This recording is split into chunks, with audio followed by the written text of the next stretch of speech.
Hi friends, తామ movie యొక్క trailer release అయింది. ఈ ట్రైలర్ ప్రకారంగా చూసుకుంటే ఈ మూవీని రొమాంటిక్ హారర్ కామెడీగా చెప్పుకోవచ్చు.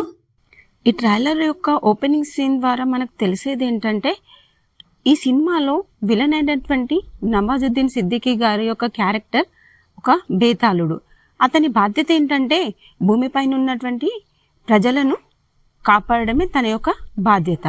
కానీ తన యొక్క బాధ్యతను మరిచి భూమిపైన ఉన్న ప్రజలపైన ఆధిపత్యాన్ని చేయాలని చూస్తూ ఉంటాడు. సో దాని కొరకు తనకు పనిష్మెంట్గా తనని వేరే దగ్గర బంధిస్తారండి. ఒక ప్లేస్లో, సీక్రెట్ ప్లేస్లో బంధిస్తారు. నెక్స్ట్ సీన్ వచ్చేసి మన మోడర్న్ వరల్డ్ని చూపిస్తారు.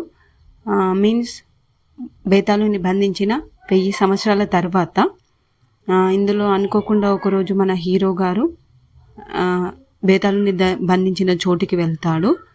అక్కడ వెళ్ళిన తర్వాత తనకి సమ్ సూపర్ న్యాచురల్ పవర్స్ అనేటివి వస్తాయి.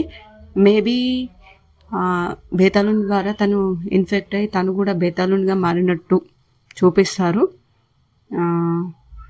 అండ్ దీని తర్వాత వాళ్ళ ఫ్యామిలీలో వాళ్ళ నాన్న దగ్గర ఎలా ఉంటుందో ఈ క్యారెక్టర్తో ఒక కామెడీ అనేది జనరేట్ చేశారు.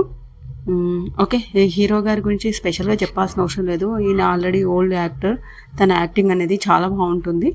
సో ఈ సినిమాలో కూడా అదే రేంజ్లో చేశారు. నెక్స్ట్ వచ్చేసి మన హీరోయిన్ రష్మిక మందన్న. రష్మిక మందన్న గారి గురించి చెప్పుకుంటే ఇప్పటివరకు నేను చూసిన సినిమాలో అయితే తను సింపుల్ క్యూట్ క్యారెక్టర్స్లో మాత్రమే యాక్ట్ చేశారు. బట్ ఈ సినిమాలో మాత్రం తను ఒక వారియర్గా చేశారు. తన ఫైటింగ్ సీన్స్ అవి అసలు నిజంగా చాలా బాగుందండి. తను చేస్తుందని అసలు ఎక్స్పెక్ట్ చేయలేదు. సూపర్గా చేసింది.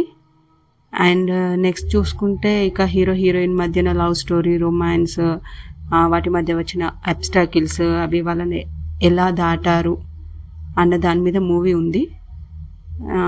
ఓవరాల్గా చూసుకుంటే ట్రైలర్ అయితే చాలా బాగుంది. ఈ సినిమాలో మెయిన్ కమెడియన్గా పరేష్ రావల్ గారు చేశారు. వారి యొక్క యాక్టింగ్ గురించి మేము స్పెషల్గా చెప్పాల్సిన అవసరం లేదు. వాళ్ళు కూడా చాలా బాగా చేశారు. ఓవరాల్గా చూసుకుంటే ఫిలిం మాత్రం సూపర్ ఉందండి. ఈ సినిమాను 21 అక్టోబర్న రిలీజ్ చేస్తున్నారు.